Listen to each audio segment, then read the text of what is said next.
কখনো আমরা ভাবি যে কোনো ব্যক্তি যিনি ধর্মের পথে চলেছেন, যদি তার দ্বারা কোনো ভুল হয়ে থাকে তাহলে নিয়তি তাকে সেই মুহূর্তেই কঠোর শাস্তি দেন। কিন্তু সেই সব মানুষ যারা সংসারের সবথেকে বড় অধর্মী, বহু নিকৃষ্ট মানের কাজ করেন, তাদের নিয়তি অনেক সুযোগ দেন। তাদের নিয়তি এরকম কঠোর প্রহার করেন না। এই ভাবনা কখনো না কখনো মনে আসেই। ভেবে দেখুন কেন? আসলে জীবনকে বেশিরভাগ মানুষ একভাবেই দেখে থাকেন, বিভিন্ন স্তরে একে দেখা উচিত। এবার আপনি বলুন, এই সংসারে কোনো অধর্মী কখনো প্রেরণার উৎস হতে পারেন? কখনোই নয়। যে মানুষ নিজের আত্মাকে মলিন করে ফেলেছেন, তিনি এই সংসারকে কিভাবে প্রেরণা যোগাবেন? উনি নিজেই বুঝতে পারেন না কোনটা করা উচিত, ধর্ম কোনটা। তাই নিয়তি তাকে একটা সুযোগ দেন, এটা বোঝার সুযোগ দেন যে কোনটা উচিত, কোনটা ধর্ম। সুযোগ দেন নিজের বিবেক জাগিয়ে তোলার, তাকে সুযোগ দেন নিজের অন্তরাত্মার ডাক শোনার। যখন তাতেও কাজ হয় না, তখন নিয়তির কাছে একটাই পথ বাকি থাকে, আর তা হল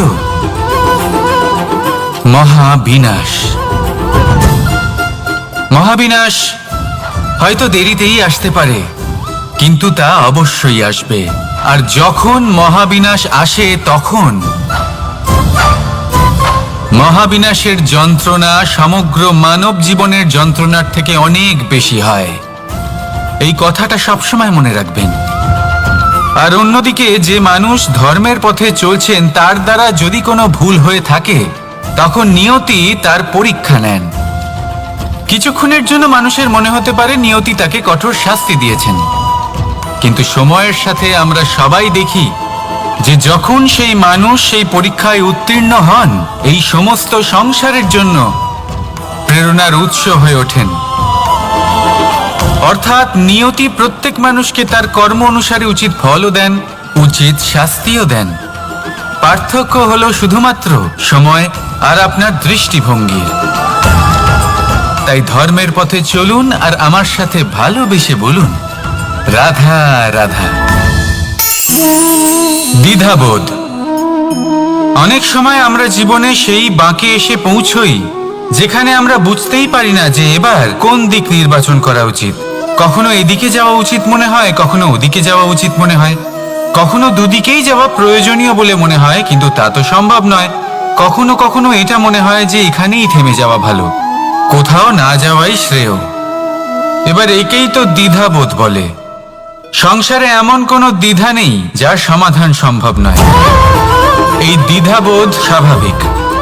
আর আপনার এই দ্বিধাকে আমি একটু সরল করে দিই। দ্বিধাগ্রস্ত হয়ে নির্বাচন করলে তখন এটা মাথায় নিয়ে করবেন যে আপনার এই নির্বাচনের ফলে এই সংসারের ওপর, এই সমাজের ওপর কি প্রভাব পড়তে পারে।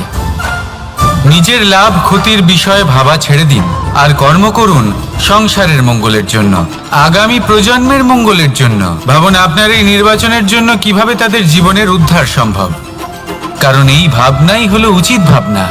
কারণ অনেক সময় ওষুধ একটু কড়া মনে হতেই পারে, কিন্তু এই ওষুধই তো রোগ মুক্তি ঘটায়। সেইভাবে আপনাকেও এই দ্বিধার মুহূর্তে কঠিন নির্বাচন করতে হতে পারে। এই কঠিন নির্বাচন জীবনে কঠিন পরিস্থিতিও আনতে পারে, কিন্তু যদি এই নির্বাচন ধর্মসঙ্গত হয়, যদি এর দ্বারা সংসারের মঙ্গল হয়, তাহলে এই নির্বাচনই হলো সঠিক নির্বাচন। আসুন আমার সাথে ভালোবেসে বলুন, রাধা রাধা।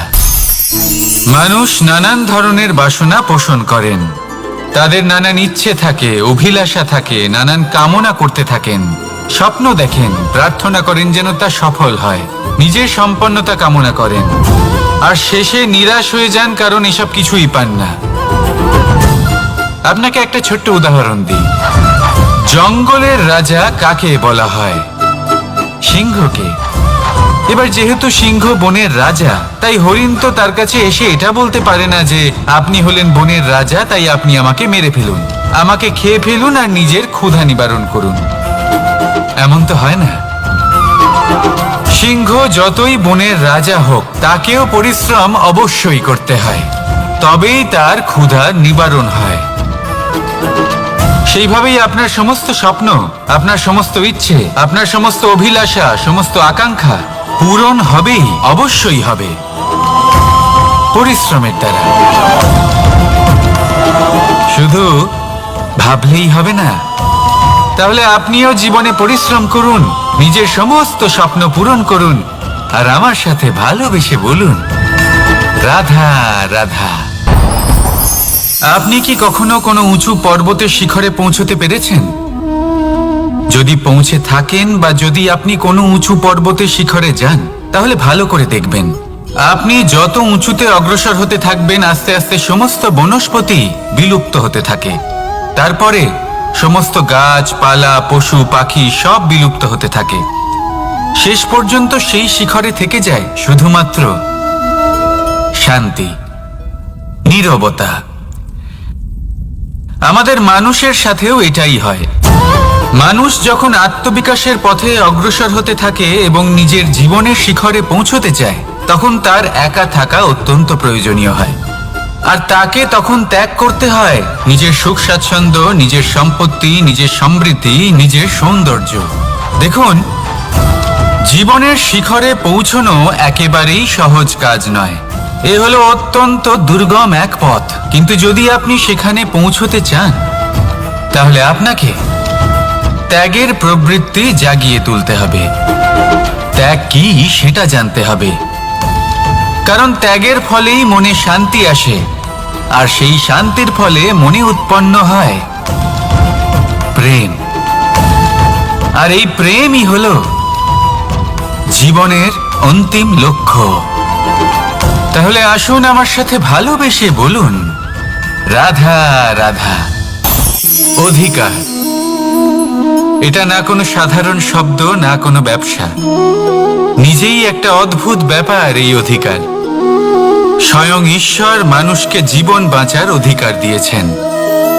কিন্তু যখন কোনো নারীর অধিকারের প্রশ্ন আসে, তখন সেই অধিকারের সাথে কর্তব্য জুড়ে যায়। এবার নারীর অনেক অধিকারের মধ্যে একটা অধিকার হলো নিজের স্বামী নির্বাচন করা। নির্বাচন করা কে হবে তার অর্ধাঙ্গ, এমন একজন ব্যক্তি নির্বাচন করা যিনি নিজের সাথে, নিজের স্ত্রীর সাথে, সমগ্র পরিবারের সাথে এই সমগ্র সমাজের পরিস্থিতিকে উন্নত করতে পারেন। তাহলে ভাবুন, নিজের জন্য স্বামী বেছে নেওয়া কত বড় অধিকার, আর যোগ্য স্বামী বাছা তার থেকেও বড় কর্তব্য। তাই নারীর অধিকারের সাথে যখন কর্তব্য শব্দ জুড়ে যায়, অধিকার নামক শব্দের মাহাত্ম্য আরো বেড়ে যায়। আপনিও নিজের জীবনে নিজের অধিকারের সাথে কর্তব্যকে জুড়ে দেখুন। যদি এরকম করেন, তাহলে সমস্ত স্বপ্ন পূর্ণ হবে, আর মন প্রসন্ন হয়ে বলবে, রাধা রাধা। কর্ম, কর্ম সর্বদাই শান্ত মনে করুন। ভিতের সেই ইটের মতো করুন যে শান্তভাবে 7 হাত গভীরে অবস্থান করে। সবার চোখ যায় শিখরের সেই পতাকার দিকে, কিন্তু শিখরে থাকা সেই পতাকা প্রতীক হলো ভিতের মধ্যে থাকা সেই ইটের শক্তির, যে শান্ত মনে নিজের কাজ করে গেছে।